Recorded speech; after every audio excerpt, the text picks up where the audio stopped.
tolingi Zaïre liboke moko lisanga moko tatabo mamabo ekolobo partibo bokonzibo.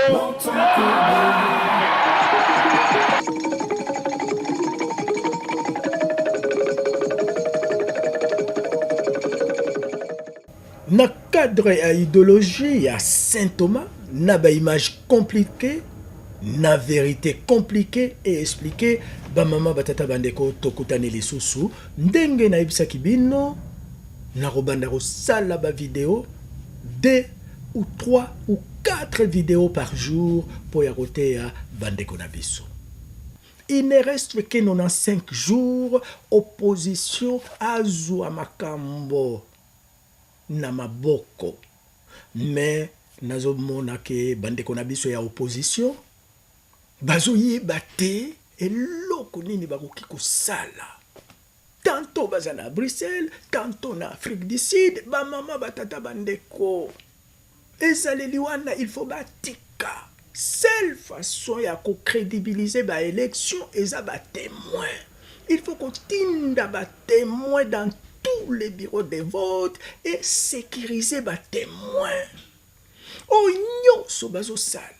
Koya na Belgique, bazo kanisake, ba Belge ba kokotela bango. Ba Belge ba kokota te. Ba kei ko sous-traiter demande ya ba opposant na biso na ba africain. Ndebo monaki Didier Reynders ake en Afrique du Sud, Angola, Congo Brazza, Benin.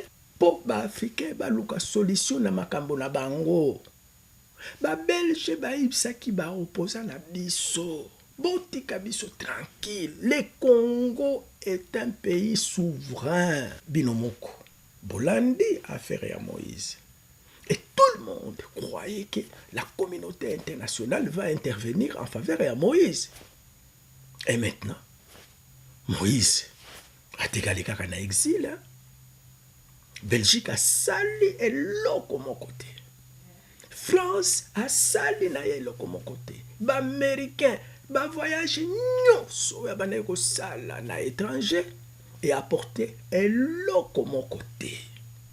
Sur le plan, il y a droit international, le Congo c'est un pays souverain. C'est depuis 2014. Tobandaki koyebisa bandeko na biso ya opposition, botika ba Belge. Boso organiser na niveau ya Congo, na niveau ya ba élection, na niveau ya ba témoin.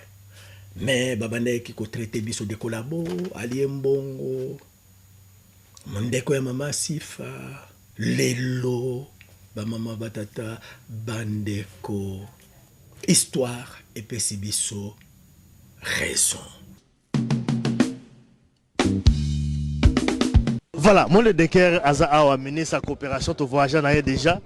Un grand Zalaka. Donc tout ça là, on va voyager et belé. Peut-être moi qui suis moi à Mouké. Bonjour monsieur le Decker. Bonjour. Alors, monsieur Le Decker, peut-être une question par rapport au Congo. Hein. Je pense que vous suivez quand même les informations.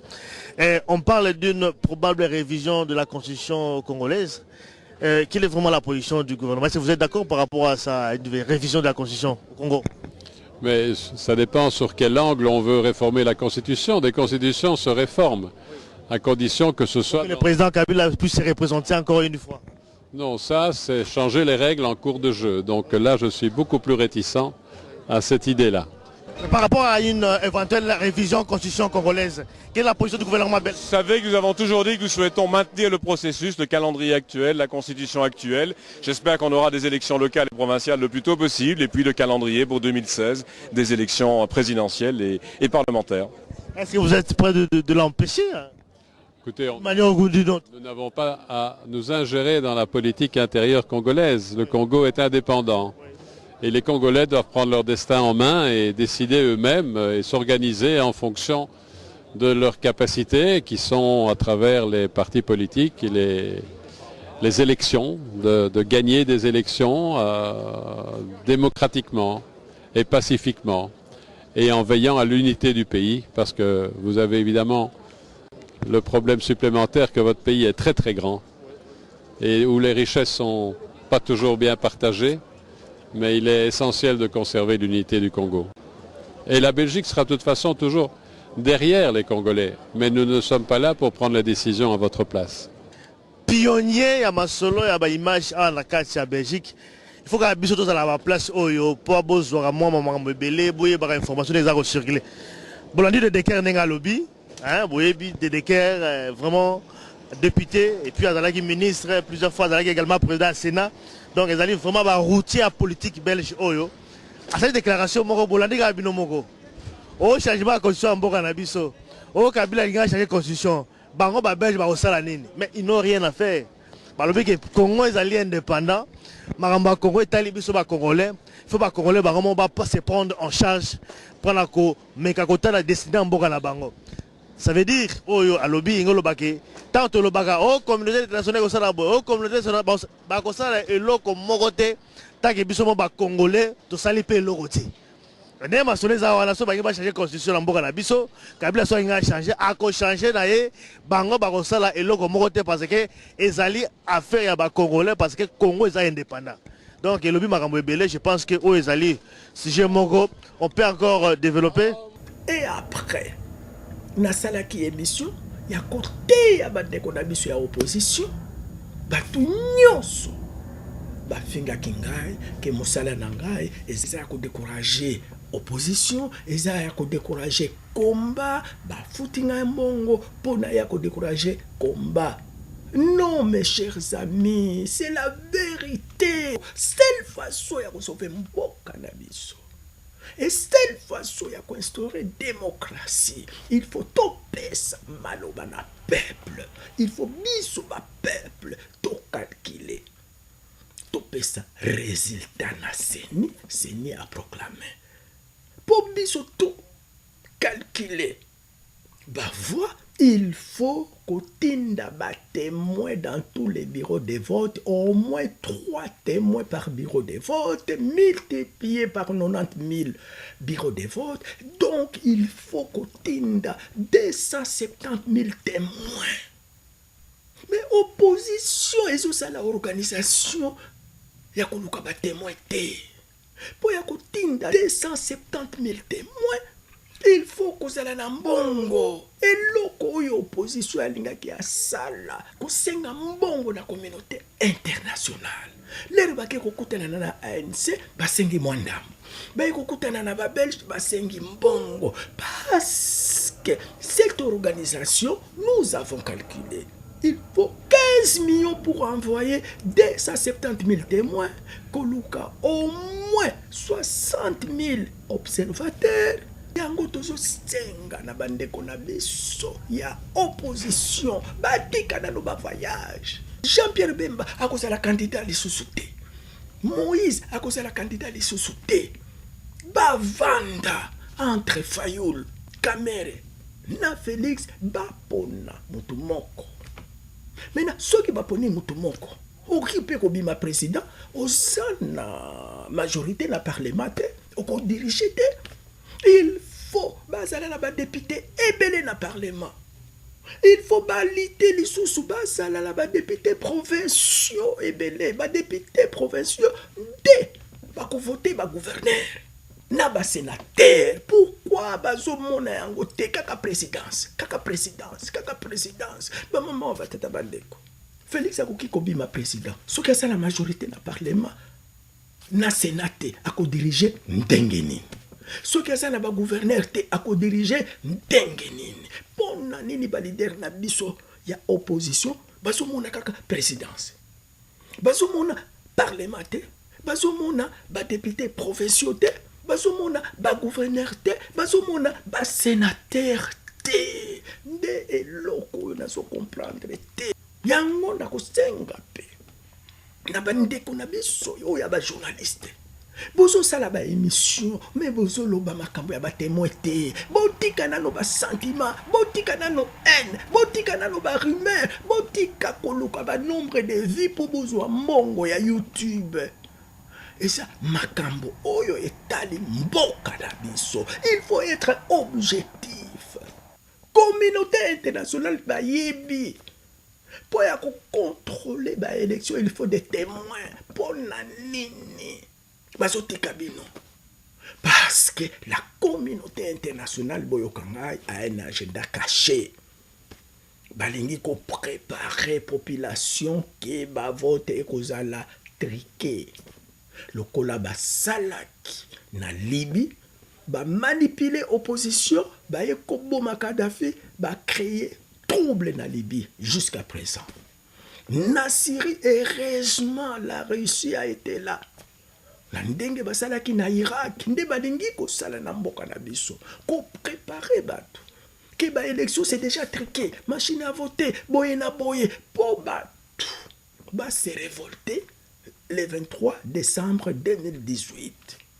Ba maman batata bandeko, communauté internationale, borate kuna bino. Bango babanaye koyeba te ke Tambula Malembe Cyprien Oechi asala film pour ya ko expliquer peuple congolais qu'est-ce qu'il faut faire pour ya ko pesa maloba na peuple. Ces derniers temps na bande ko pesa bino film en français. To sala ki pe version ya lingala. Lelo bolanda version ya lingala. Na version ya lingala papa Chole akoloba. Cardinal Mosengo azana kati. Est-ce que en 2011, azalaki na ba témoin ebele to azalaki na ba témoin ebele te. Ba mama batata bandeko filmer ya boye bo partager pour na mboka na biso. Seule façon ya ko sauver mboka na biso ba mama batata bandeko ezaba témoin. Eza ba témoin bazo senga mbongo ba parti politique ba boy ko pesa mbongo na ba témoin. Voilà les problèmes à résoudre. Makambo oyo bazo kende Afrique du Sud eza makambo ya soni. Makambo oyo bazo ya awa na Belgique eza makambo ya soni. To pesa maloba na peuple. To ko pesa maloba na peuple ndenge nini. Soki totindi ba témoin. Banani ba kotinda ba témoin ndenge na ibisaka bino, c'est opposition. C'est ni azaneti élève azo passer examen d'état so qui surveille azate à contrecher. Na c'est ni batu nyonso bazana kati. Batu ya majorité ya opposition, société civile, confession religieuse bango nyonso bazana kati ya seni. Donc, ba maman batata bandeko, il ne reste que 95 jours. Il faut ba parti politique, ba sala tout, batinda ba témoin. Est-ce que en 2011, batinda ki ba témoin? Tolanda Abeshole, et puis Tokolanda P. Cardinal Mosengo. Ministre président du gouvernement wallon, M. Rédu Demotte, ye asala kibongo mobembo ya musala na mboka Congo na mois de mai 2011. Na bokomi na ye na ville ya Kinshasa abemaki atako bemate. Akendaki kokutana na président ya CENI Daniel Koyi-Mulunda pour se rendre compte na bon déroulement ya processus électoral na mboka Congo. Il faut commencer à observer aujourd'hui. Est-ce qu'on a un rôle des petits enfants? Est-ce qu'on empêche aux gens d'aller s'enrôler? Est-ce qu'on intimide les gens pour qu'ils n'aillent pas se faire enrôler? La fraude se met là. Et c'est là qu'il faut observer, qu'il faut contrôler. On attend seulement le jour du scrutin là pour dire non. Mais là, moi je les invite à venir observer maintenant, à voir comment on enrôle, comment les choses se font. À ce moment-là, on va être des bons témoins de tous les cycles. Et pour l'instant, il n'y a pas d'observateur? Non, il n'y en a pas. Même la porte elle est ouverte, même les témoins des partis ne sont pas là. Au Katanga, là au moins j'ai vu des témoins des partis qui étaient là. Mais à Kinshasa, entre là où j'étais, ils n'ont pas été là. À moins qu'ils commencent aujourd'hui. Dans le Katanga, l'UDPS était partout. Hein. L'UDPS était là, le MLC était presque absent, les autres partis étaient là au Katanga. Moi, là j'ai félicité l'UDPS. Vraiment, ils étaient là. Ici, je n'ai pas encore vu. Na ndenge bolandi président ya CENI, na ba réponse na ye Koyi-Mulunda afungoleli biso nzela. Tokeyimbala moko direction centre d'enrôlement ya Yolo po na kotala ndenge ba congolais bazali kosaroli. Est-ce que ba témoin ba parti politique bazali parti net UNC ya Vital Kamerhe, UDPS pas Etienne Tshisekedi, PPRD, MLC et autres. Est-ce que ba témoin wana bazalaki? Aujourd'hui, il n'y a que les témoins des partis de ARC. Uniquement ARC. Et ils signent un document ou... Oui, il y a un document prévu la CENI a prévu une fiche pour que les témoins puissent signer chaque jour, dès qu'ils sont là. Ils ont liste des témoins, il y a des partis politiques. Ils ont ARC, PALO, OAC, CAS et Zalia.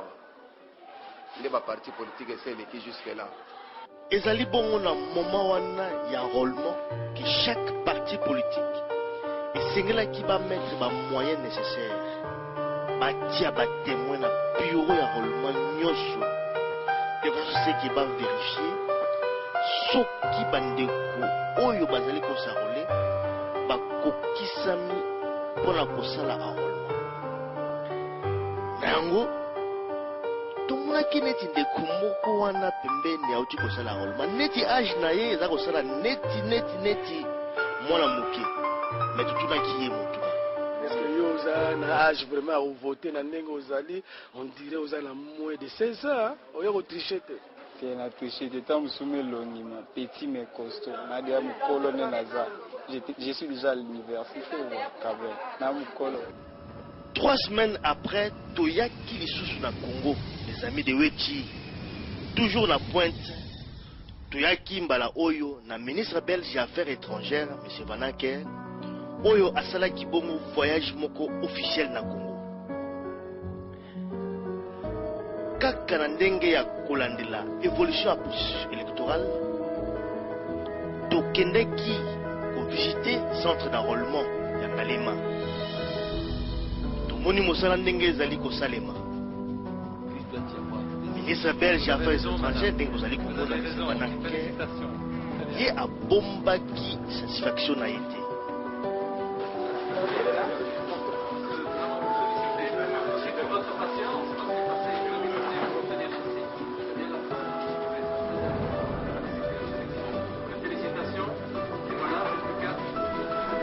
Chopez les amis de Wechi. Tous en équipés pour tout la président et centre d'enrôlement. Ce qui va représenter il y a parti politique Bazali Koleka. Je n'ai vu que l'organisme CAS, tel que je vous ai dit avant que je puisse... Soyons clairs, le MLC n'est pas passé.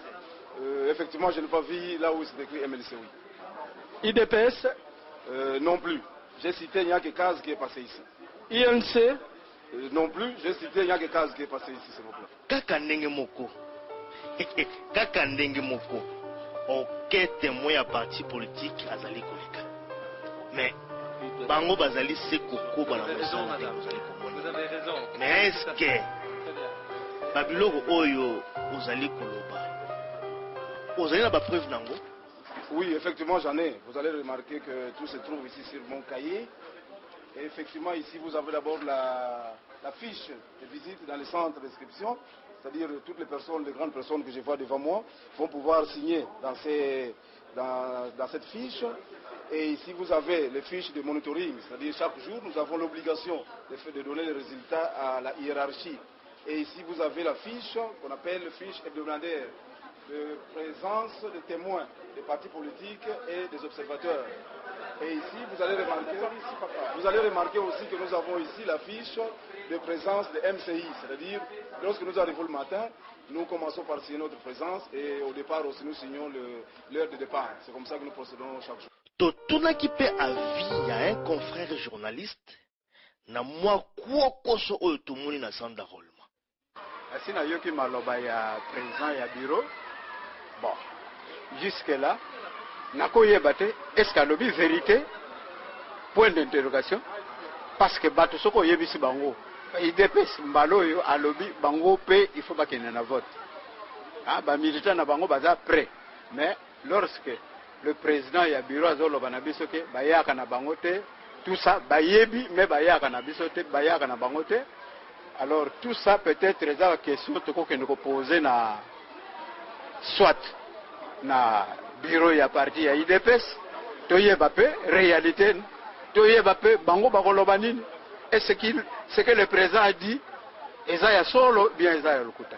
Simanango tokendeki kutana na papa Etienne Tshisekedi boyebi kaka les amis de Wechi biso tozali batu ya vérité, tolinga quand même toyeba vérité, to pousse la vérité tina suka. Kutana kina papa Etienne Tshisekedi, pona koyeba makanisi na ye. Alobaki nini? Ça c'était c'est à Kinshasa ça. Oui. Oui, oui. On en vient. On en vient. On vient d'un centre, c'était celui du sud. Le sud, en face. Dans le sud, en face de la clinique Annie-F. Et on a constaté qu'il n'y avait pas d'observateur de l'UDPS. Eh bien, moi ça aussi je suis surpris parce que le secrétaire général avait pris toutes les dispositions pour que, au moins à Kinshasa, nous ayons un observateur à chaque bureau. Voilà, je viens d'apprendre maintenant qu'il y a un bureau où il n'y en a pas. Ça, c'est malheureux, ça. Donc, il y a de messe. Donc, ça va parole. Polanda, face à face, avocat du diable. Na Valentin Mbaki. Ezali Bitumbate, mais Ali système. Il y a avocat du diable. Donc, kuna terrain comme miné. Yango biso tolobi boy.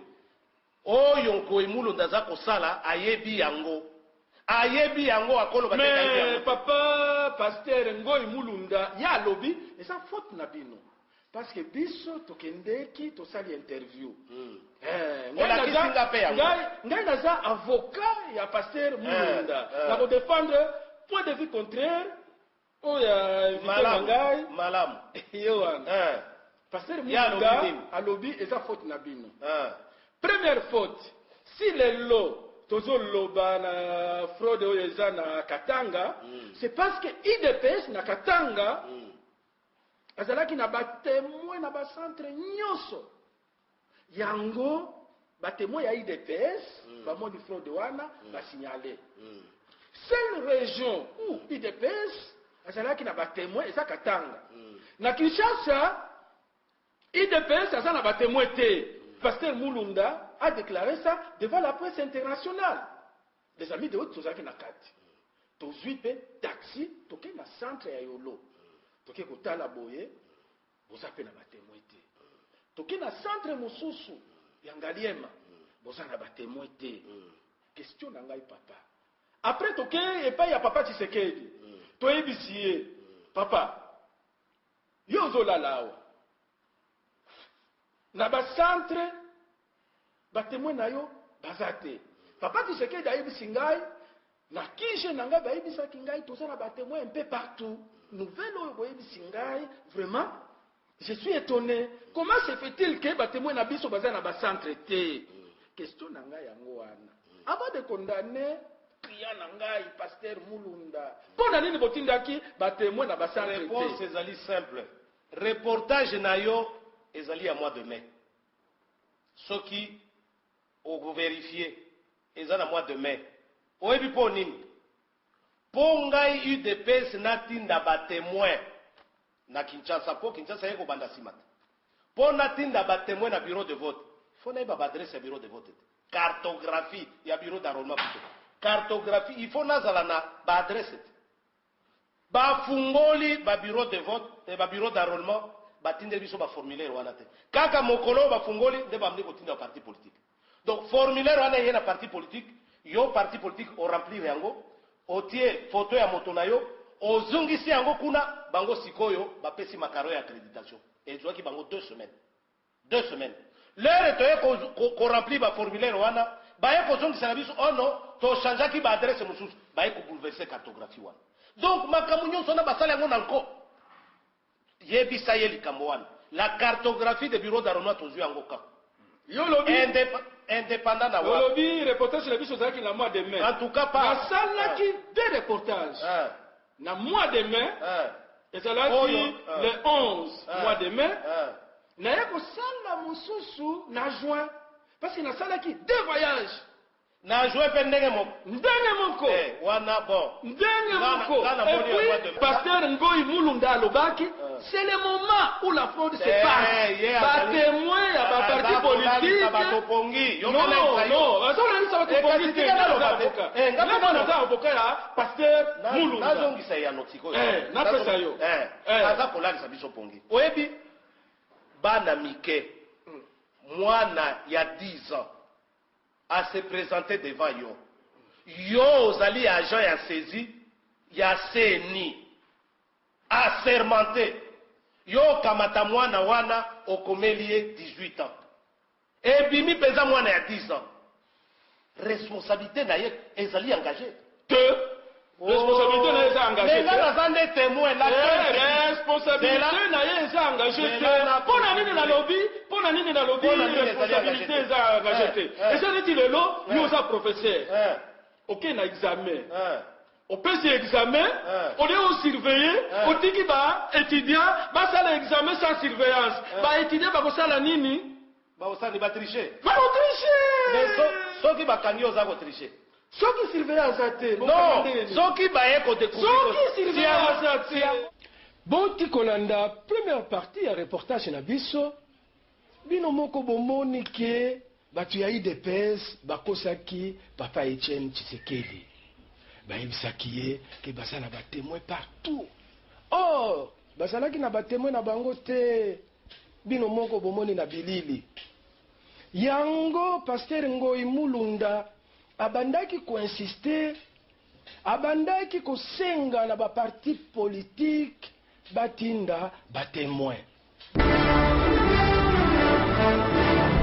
Il n'y a aucune urne qui va quitter le bureau non dépouillée. Les gens partiront avec le PV des résultats. Et c'est pourquoi nous insistons encore pour les journées qui restent, qu'il y ait les témoins des partis pour suivre ça. Et que chaque témoin des partis, chaque chef de parti s'assure que le témoin rentre avec un PV. Nous encourageons les observateurs à être présents et que les témoins soient là, qu'ils signent sur le PV des résultats. Le PV ne comptera pas, ce sont les témoins des partis. Donc je voudrais encourager les partis politiques à avoir leurs témoins parce que c'est eux qui compteront, c'est eux qui signeront le PV. Moi je n'annoncerai ce qu'on va me donner. Donc je n'ai pas un rôle. Vous comptez, nous on annonce. Bonne chance. Polanda réponse ya IDPS na insistance ya Pasteur Ngoi Mulunda. Tozali na logiciel na biso o incorporer ba biloko nyonso. Na kopesa ba détail. Na chaque bureau tozali na batumi balé 5 libanda. Po likambo ekozala o ya libanda nde bazali kozwa rapport na ba o ya kati baza ko signaler biso na quartier général. Toza ko relever bureau de vote par bureau de vote ba irrégularité nyos. Sikoyo oyo baza na kati mosala bango nini? Liste bako signer donc vote esili et commis dépouillement procès verbal les alakat ba signer procès verbal ba tie kuna likolo ba irrégularité nyonso awa liste ezalaki 500 personnes bato ba voter 2000 personnes awa ba signer awa tozaki na ba bulletin ezangi ba fabriquer boy ba signer awa tozalaki na bato baye bato boy il fallait bazala awa ba komi déjà bati ba votaki na place na bango ba signaler biloko. Donc batie ba réserve nyonso wana na procès verbal na ba résultat ya moto na moto ba photographie yango direct na quartier général na logiciel et bimi directement comptabilité. Chaque soir tozo publier ba résultat na biso. Chaque soir tokozela yango imulunda te tozali ko publier ba résultat na biso. Vote esili biso pe résultat eyebani. Bolanda importance ya ba témoin na ba bureau de vote.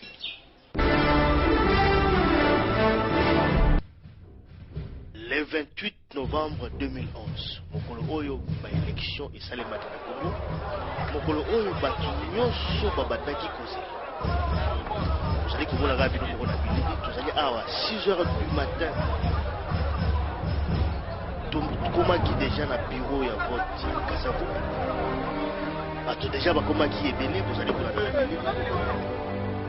Tozalaki elongo na équipe ya ba observateur ya mboka Belgique. Ndenge bozali komona bazali kolakisa ba urne vide. Vérification ya ba urne devant tout le monde. Si bakangi yango, mutu nyonso azali komona. Ba observateur ya Belgique bazali wana. Nous avons tenu nous de la diaspora, de pouvoir participer à ce moment. Nous n'avons pas encore jusqu'à maintenant le droit de vote, mais la première chose que nous faisons, même quand nous ne pouvons pas voter, nous sommes là et nous participons au processus. Ici, nous sommes là en tant qu'observateurs. Ça nous permet effectivement de regarder et de voir comment les choses se déroulent, comment les choses se sont déroulées. Nous allons effectivement le faire jusqu'au bout, jusqu'au dépouillement, jusqu'à la proclamation des résultats. Ça nous permet, pour la période qui va venir, s'il y a eu des couacs ou s'il y a eu ceci ou cela, pouvoir remettre les choses sur le rail de telle manière que pour la prochaine législature, ayant pris l'engagement tous de pouvoir tout faire pour que la diaspora puisse participer, que nous puissions justement participer à une opération qui soit la meilleure possible.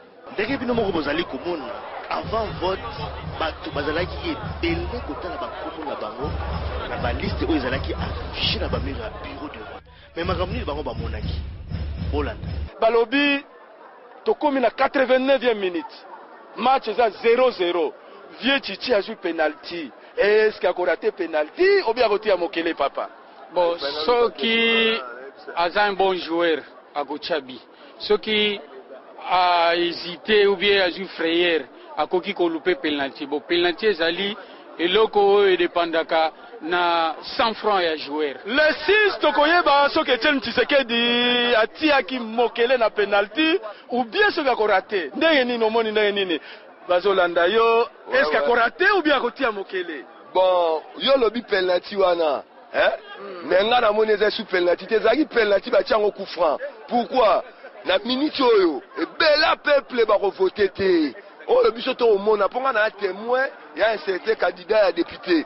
Pourquoi to bi bongo? Liboso ba tiaki ba liste. To kena ba école, ba kombo ba misusu to monité ba biboye. Le kola ozwaki carte na école wana kendeka ko voter wana. Mais lelo yo et likambo ba liste zongi batu ebele bazosonga banda kuna minute yo babu kana te bakosa bino te ebele bako voter te na 2006 ezalaki place yo s'enregistrer place pe wa ko voter likambo oyo na bane koloba babane ko finga malumalu na loba ke congolais après bakaya ko kumisa malumali yango na 2006 biso nyonso côté oyo awa tozalaki soko ti kombo na yo okoyawa pe omoni pe kombo na yo pe voter. Mais lelo pourquoi bongo? Donc il y a quelque chose yo mona bipapi même en Europe yo le bec ko voter à Bruxelles 4 comme nous en Bruxelles 5 mona bipai wa to yaki awa to vérifier ba kombo ezate ba bina biso to kana tene de la victoire to komi kuna kombo ezate to ve ba bina biso to zo na suka place to se aruraki place nyonso to ba to kokota to voter. Problème ezani tozwaki nini na bususha non balobi na biso toya na loja tokomi na loja lettre N ezate toke na espérance lettre N ezate toke na victoire lettre N ezate kokoma tokomi aza président seni alobi na biso tozala calme tozela papier oyo azopesa so po to voter nango toye à partir à 7h papier on personne a 17h okoma ce qui papier ezali apesa so to voter mbala tokei. Bon, papier, on peut faire compte privé ou bien tes amis, après ça, tu voter, on peut lettre N, tu sais bien. On a regretté. Parce que on a aussi poto, na ye, awa po na ko voter. Na aussi Italie, na vanda na Milan. Na sarola ki na bureau, na yaka uniquement po na ko sarole, na sarola ka na bureau oyo. Kombo nanga pe bimaki na bureau oyo. Mais nazo regretter na ye balobi ke kombo nanga ezate. Siko na voter to na voter tenga na futi billet nanga na ye ko voter. Siko na sa ndenge ni bo pesa ngana re ya no bande ko nangai. Deuxième événement to monaki en tout cas Kinshasa makambo. Balobaka Kinshasa za makambo. Kinshasa za vuba makambo. Balobi Fantomas azongi. Fantomas azongaki. Bolanda Fantomas.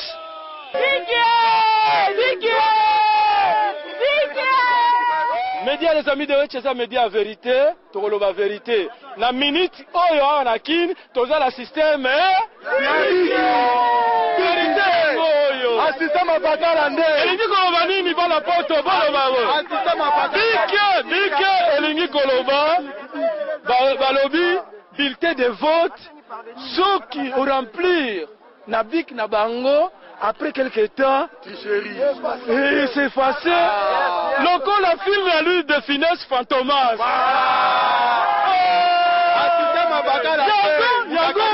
comme bakinois bazalaka na bango clair balobi te tokoutilize biki na bango te tokosomba biki na biso asista mabakala ndele babikaka bikokaba alobi bana kingi bana poto mutu akosaka bino te biki ezali ya chichi bakombatant oyo grâce à système avakala aye nango ba carton azokaba na kati ya bi mwana chichi zwa biki yango toza na ba biki ka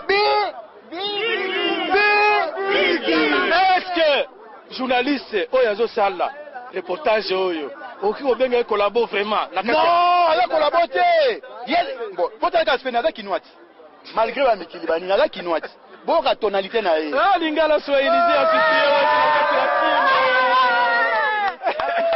tomoni système mosusu comme système ya bike balobi bike ya fantomas pona nini boye na babiki na bino toye na babiki oyo po tozwaki message na ba telefone na biso balobi babik mingi oyo ya seni oyo ya seni tovote nango te tovote na babik na biso moko parce qu'on ne sait jamais pour moniquer dans 30 minutes encre ba bik auto zo komela ngo ezolongo c'est le système à fantomas oui en tout cas wana to lingi ngo te lokwa ba bik démocratie to voter mutu oyo to voter ye oya ko bima président donc ce que la comprendre mutu aye na bik boye même à l'obité donc à sa côté à numéro 11 soki to na ba bik oyo tu as un système oyo et que ça peut à côté numéro 11 pour que ça se bâche et que ça peut à côté numéro 3 pour que ça se bâche et que ça peut numéro ceux qui 5 ceux qui ni pour que ça se bâche mais ezala que au voter mutu na yo mutu wana voter azali mutu oyo voter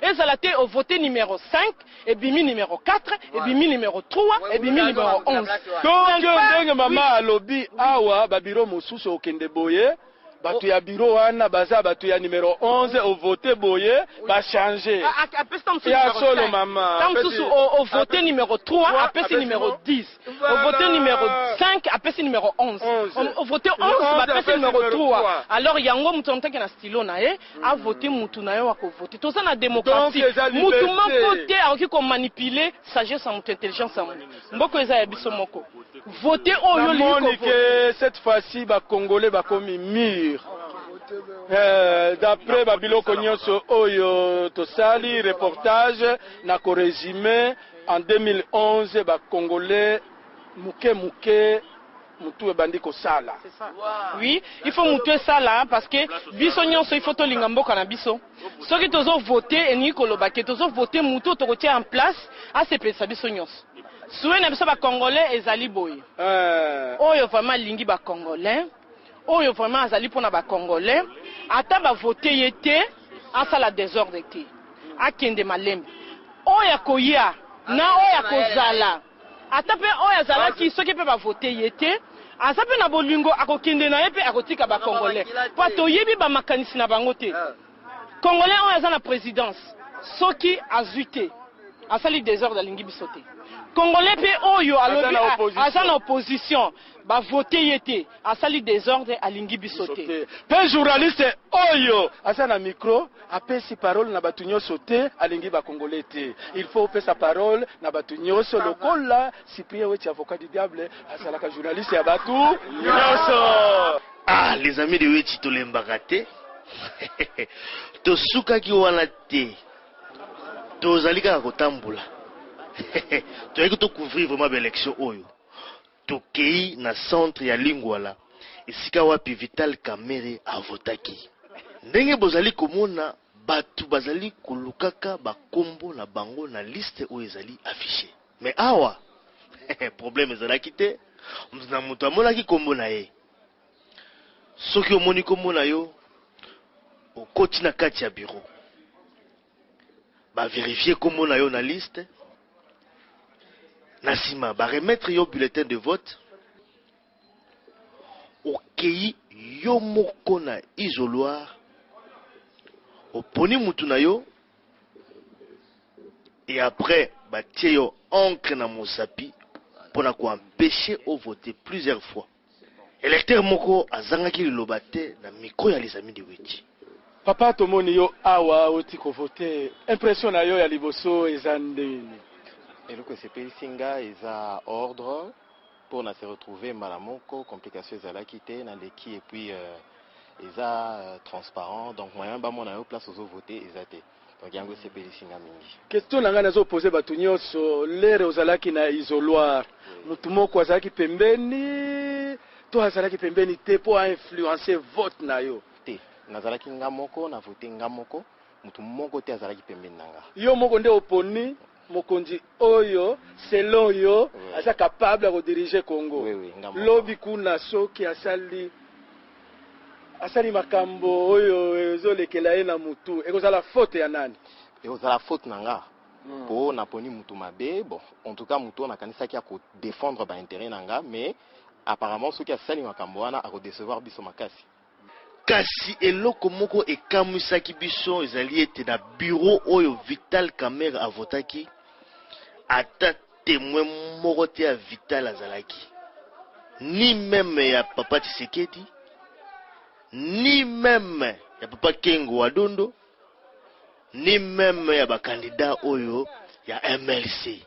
Nazali témoin, nazali témoin ya candidat député. Kombo na nani? Kombo na ye Kuzuna Anise Katengizi. Kasi yo? Nga pe naza témoin ya candidat député Kuzuna Anise. Nga pe naza témoin ya candidat député Shoki Tumbi. Maman? Nga pe naza témoin ya candidat député Serge Kaembe. Nga pe naza candidat ya Apôtre Kwanga. Témoin ya candidat Frank Njonga. Nga témoin ya candidat Polokei Madibu. Aussi témoin ya Tumba Marie. Témoin ya président moko azate. Te azate. Tomoni te azate. Ici chez nous il n'y a pas de témoin d'un président. Tomoni te bandate. Témoin président azate. Encore témoin ba député. Ba député ka. Uniquement à député. Reportage na biso zo continuer kala mingi te Vital Kamerhe akoya na bureau de vote oyo akoya ko voter toko tuna ba question na batu ya Vital Kamerhe bazali awa bango balata kaka rouge papa mbote papa mbote mingi monsieur. Pona nini bino bolata kaka rouge bolingi makila ou bien eza pona nini? Te tolata rouge po tozo kanisa makila ya ba congolais 6 millions de morts. Ndiko na biso bakufi na bitumba Vital Kamerhe lobi tobosa na eloko wana te. C'est pourquoi tolata rouge. Mais boye awa bokumisi Kamerhe menga naza na souci moko naza na colère contre batu ya Kamerhe na Kamerhe ye moko. Na koti na bureau de vote boza na témoin te. Comment expliquer bureau oyo président na bino ako voter témoin azate? Bon pesa ngai eyanu. To déployer ba témoin nyonso ya INC na Congo mobimba. Hein? Soki awa esali mwa koko soke non témoin azate, c'est-à-dire que non, il y a un petit problème que biso to ko régler ango. Mais na ba bureau nyonso ya régler ango kaka bureau oyo président na bino ko voter na uti ko sala reportage na kati témoin ya INC azate. Bon pesa ngai nanu explication. Bon pesa ngai explication. Monsieur Wechi avocat de diable ngina bakisa po ngana landaka mingi président na ngai Vital Kamerhe. Vital Kamerhe alobaki boye toza sikoyo na stratégie ya encerclement. Côté est biso INC to déployer ba témoin na biso ya makasi. Pona nini yo moko ke ozalaki témoin awate? Question na ngai yango wana. Question na ngai na okende mosika te. Yo oza mutu ya INC oza libanda. Pona nini ozalaki témoin na kati awate? Yo na poser yo question yo ozo sala nini? Ngano ti okoma naza témoin na bureau mususu na ye rapidement. Témoin oza libanda. Alors soki Lucifer wana a triché ekozala faute ya nani? Lucifer a triché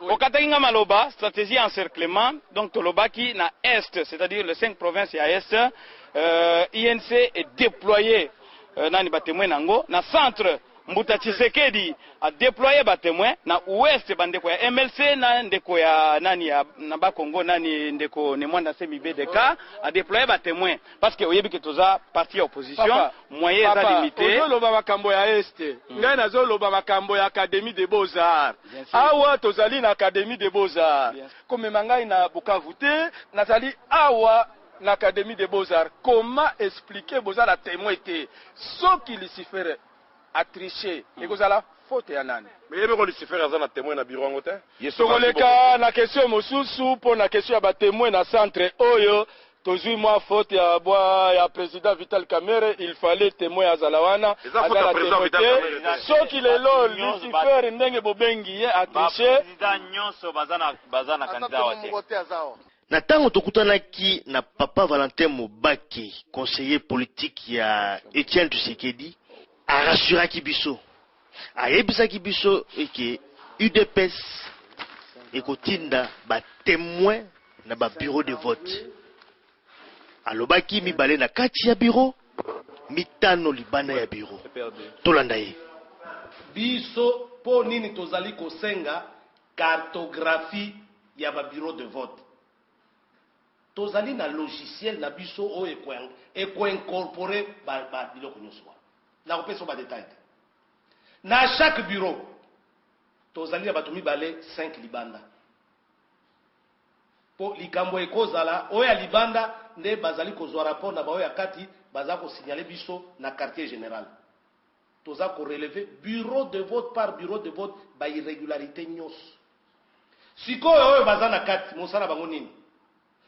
Liste bako signé donc vote esili et commis dépouillement procès verbal les alakat ba signé procès verbal ba tie kuna likolo ba irrégularité nyonso awa liste ezalaki 500 personnes bato ba voter 2000 personnes awa ba signaler awa tozaki na ba bulletin ezangi ba fabriquer boy ba signaler awa tozalaki na bato baye bato boy il fallait bazala awa ba komi déjà basi ba votaki na place na bango ba signaler biloko donc batie ba réserve nyonso wana na procès verbal na ba résultat ya moto na moto ba photographie yango direct na quartier général na logiciel et bimi directement comptabilité chaque soir tozo publier ba résultat na biso chaque soir tokozela yango emulu ndate tozali ko publier ba résultat na biso vote esili biso pe résultat eyebani.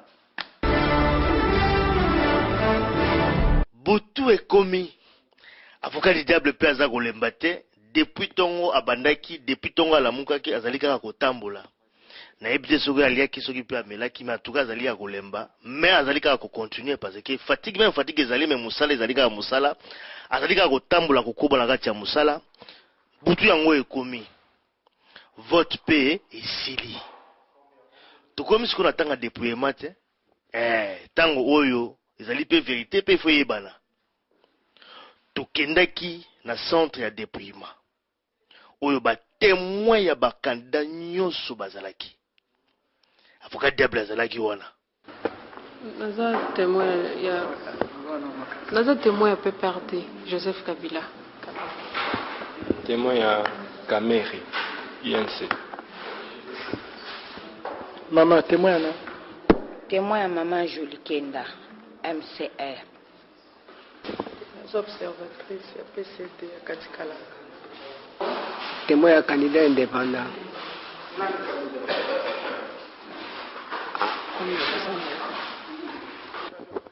ya Innocent Kaseka moi PPRD oui non témoin ya nani ya UDPS Etienne Tshisekedi CRD Didier Mubengai témoin ya Mama Bakaseka naza témoin ya Zola Sheke BCIP na témoin Gérard Kabimba naza témoin ya Adabo Mbole indépendant témoin ya Adabo Mbole bozali komona bino moko na bilili bafungoli urne na miso ya bato nyonso ba bulletin de vote nyonso ba sopi yango na table eloko ya liboso comptage ya ba bulletin de vote sous l'œil vigilant ya ba témoin nsima bapesi résultat ya comptage. Le comptage est fini. Nous sommes tous d'accord qu'il y a eu 29 bulletins de vote exprimés pour les législatives. 90, excusez-moi, un lapsus. 90 bulletins de vote exprimés pour les législatives. À présent, nous allons procéder au dépouillement proprement dit. Ça veut dire nous allons ouvrir chaque bulletin et découvrir de qui ou pour qui, en faveur de quel candidat, les votants a exprimé son choix. Comptage est juste ou pas? Est juste. Est juste. Est juste. Vous êtes témoin en âne? On a témoin à professeur Emile Ngoy Kasongo. Il y a Germain Kamenga. Dépouillement et bandio. Deva ba témoin wana bazali. Bango tout bazali kolanda. Ndenge bazali komona pe bino moko na bilili ba afficher nombre ya ba voix à côté ya chaque candidat. Si ma ba compter nombre total ya ba voix. Témoins, observateurs, soyez attentifs. Nous allons procéder au comptage par bulletin exprimé, disons, des votants. Kanyanga 1, Niembo. Si ma ba compter nombre total ya ba voix. Kasi total a sikoyo soki et correspondre na 90.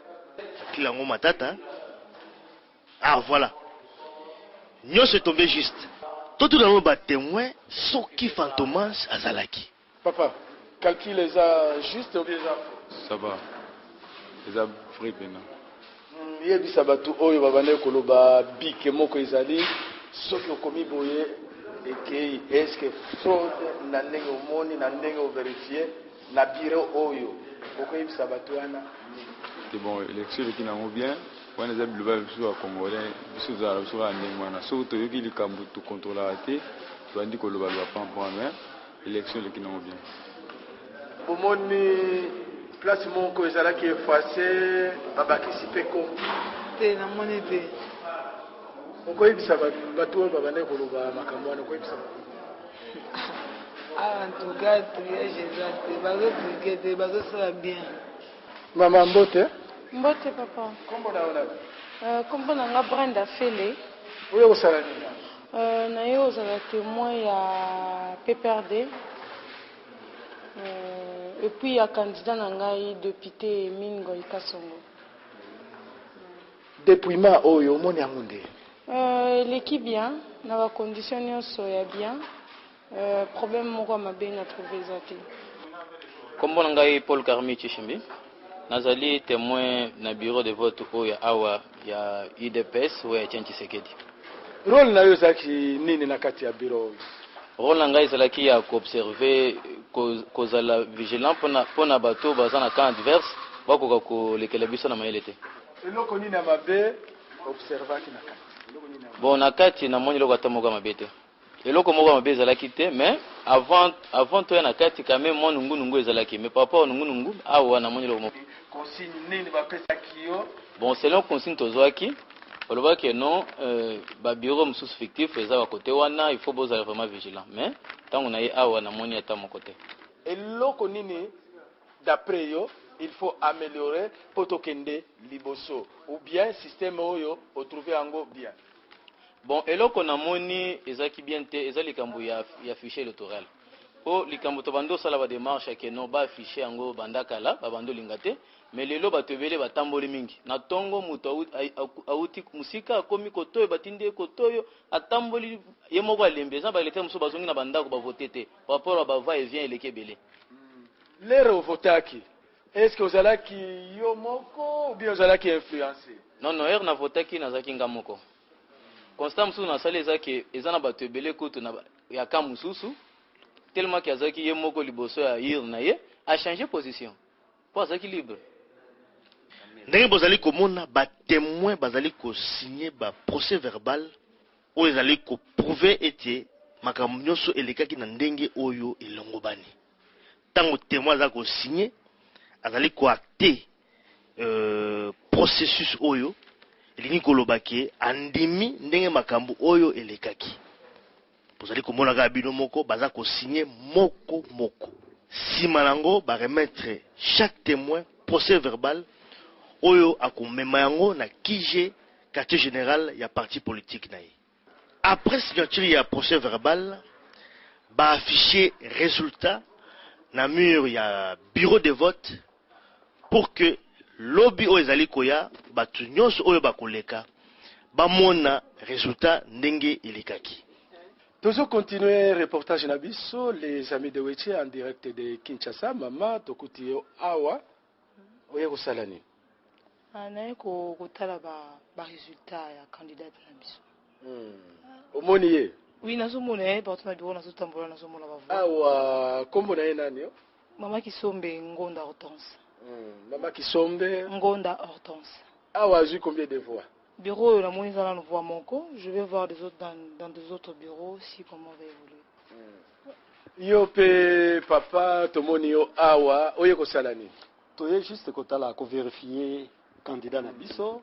Alors faut total à soka combien de voix na bureau oyo? Candidat na nani?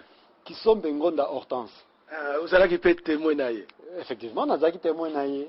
Système oyo, système électoral omoni yango ndenge nini?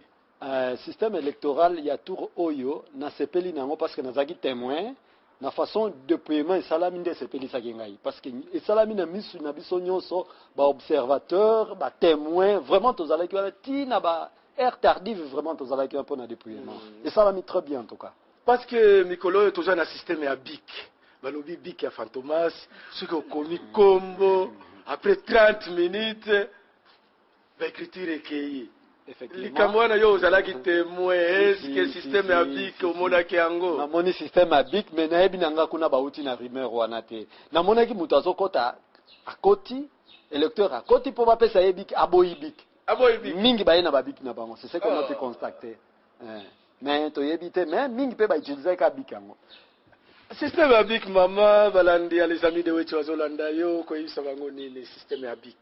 Bon, ezaka nde bakino balobaka biloba loba la biso bakinois. C'est pas vrai parce que BIC wana ezaka même en cause na stylo surtout. C'est ni jamais ko sala la BIC à lokuta pour la muto aya au cocher candidat na obo et puis bango bazui ba effacer yango so ba façon ba sali surcharge. Donc ba BIC bulletin eza na surcharge eza annulé. Donc là vraiment c'est ba mama batata bandeko na Congo tolandaka kaka ba histoire ya ba film. Système ya BIC eza film ya Fantomas na lui de finesse abande kosala chèque après quelques minutes ba écriture nyonso elimu soki chaque candidat azalaki na témoin na ba bureau de vote nyonso est-ce que système ya tricherie ingaki ezala? Vraiment je ne crois pas. Moi c'est la première fois qu'on participe, c'est la première fois qu'on participe na babiloko ba élection comme témoin na côté ya candidate na biso Mama Kisombe Hortense achaki ngai témoin vraiment na moni que vraiment na évité au moins na niveau mususu na niveau na biso ba bureau fo ko banga quand même Nzambe na moni degré o fraude ko kai ko sala matin parce que depuis yango na misu na biso tozalaki biso nyonso wana à moins na niveau mususu ça va mais na niveau ya ba centre je ne crois pas. Pona ko sukisa ko yebisa nini balandi ya les amis de Weche poto mobimba bazolanda yo na internet? Oui, nakoloba surtout plus bango bato baza libanda mboka balanda biyoka yoka wana te bazalaka na ba information pene zo utana source ya bien et non ba les ondi wana yaka o ba beti congolais te biso zaka bana mboka to boma la biso na biso eza kitoko mingi te soki to bunda pona école na biso kende liboso wana eza malamu mais non to bomalaka ko bomala wana deux parties eza vraiment na tina moko te. L'unité, l'union fait la force, donc nous devons être unis pour la kotonga un Congo plus beau qu'avant. Tolanda représentant ya ba évêque ya Congo ye expliquaki biso na processus oyo eloko nini marchaki na oyo e marchaki te. Donc na makambo oyo ya malamu avant vote ba urne ezalaki polele. Oui, un bon pourcentage, oui. Un bon pourcentage. Bato ba votaki librement. Et après, ba témoin, ba signaki, ba salaki dépouillement devant ba témoin. Tout ça, ça se passait normalement. Et à la fin, ba témoin, ba signaki, ba procès verbaux, puis ba kendeki nango, et puis ba affiché. Jusque là, 97% ezalaki bien. 97% balobi oyo batiaki na mur yango wana bamona na kati ya sale. 97%. Donc makambo balobaki ba urne ezalaki bourré soki oza na bike oponi Etienne Tshisekedi après 30 minutes encre limwe baye kobakisa na kombo ya Joseph Kabila nyonso wana d'après l'observation. Dans le rapport aussi, l'observateur, tomoni yango te. Ezalaki kaka barimeur. Awa tolobi 87,6%, ça signifie qu'au moins 2,4% ya ba résultat ekokanaki te. Soki totiango na positif par rapport na pourcentage quand même 97 ezali mingi moto akozala parfait à 100%. Ah ouais, de toutes les façons, pour pourcentage, et délai, ça donne la crédibilité dans le processus jusqu'à l'affichage. Oui, jusqu'à l'affichage. Donc, ce qu'on a comprendre, depuis Ebandeli jusqu'à l'affichage, là, quand même, fraude à Mingi exact. Voilà, résultat, oyo batangaki na bureau na oyo bafishaki. Avant ya okende na dépouillement, wana tokokoma. Bon, après ça, makambo ya mabe, eza nini? Alors, na makambo ya mabe, tokobenga na lopoto irrégularité to faiblesse, ya liboso na 37,1% ya ba bureau ya vote, eloko moko to mosusu lokola matériel électoral ezangaki. Alors que Mobeko a signé 48 heures avant Mikolomi Balé Liboso, un signé Sengele qui kokokisa, ba matériel pour na ba bureau yonso, ba matériel kokaki seulement à 62,9% à bureau, na 37,1% à bureau et kokakité. Alors, Yami Balé o etambola ki malamu te, ata parti politique mokote zala ki présent donc na ba témoin na yebi pa yonso na ba bureau oyo batala ki wana. Parti politique azalaki na batémoin mingi koleka azalaki présent seulement na 50% ba bureau. Donc si je comprends bien tozalaki na 63 000 bureaux de vote, bazalaki présent na 31 500 bureaux de vote. Voilà, divisé par 2, 50%. Non, non, on a kopesa ezali pona 63 000 te mpona 1410 bureaux. Oyo tozi ba réponse. Oh, tozi ba réponse. Si on essaie d'interpréter, au moins ba 50% bazalaki. Oui, donc na 1410 bureaux oyo ba visitaki. Parti oyo azalaki na ba témoin mingi, azalaki na ba témoin na 705 bureaux plus ou moins. 507 bureaux. 705 bureaux sur les 1410. Ouais. Alors, au Irlanda qui est là qui n'a plus ou moins 40%. Donc, à partir Mogota Zala qui est présent partout. On a des faiblesses à mon aide. Parce que ceux qui partent Moko Zala qui n'a témoin, n'a pas bureau nyonso, il n'y a que ça là donc ba témoin wana ba ngaki ba yana ba PV nini bango bazali na ba témoin te na ba bureau mingi nana ba memela bango ba PV. Likambo mosusu wana zo chiffonner ngai. Comment est-ce que bakolobake bafrauder ba élection alors que bazalaki na ba témoin partout te? Omoni que za mwa mbilinga wana accuser quelqu'un sans preuve hein? Biso na musala observation tokope sa résultat ya interprétation te. mpo baexplication ekoki kozala mingi oyo tokopose bango question kuna tokopose bango question tokozala na témoin te kasi atuni observateur moko amonaki akoki kopesa ye réponse mais na mais akozala na procès verbal te c'est ça le problème soki oakize mutu il faut oya na procès verbal observateur ndenge oyebisaki ngai basinyaka procès verbal te il faut kaka témoin bino bozala batémoin te bokanga moyibi ndenge nini c'est ça wana faiblesse ya monene mpe emonanaki na mwa babiro oyo totalaki peut-être na babiro mosusu ekochange ntango tokozwa mwa mingi tokoyeba koévalue pourcentage ya malamu. Nous avons formé 30 000 observateurs. C'est un peu moins que la fois passée. La fois dernière, on en avait eu 35 000, mais on n'a pas eu assez d'argent pour en avoir maintenant.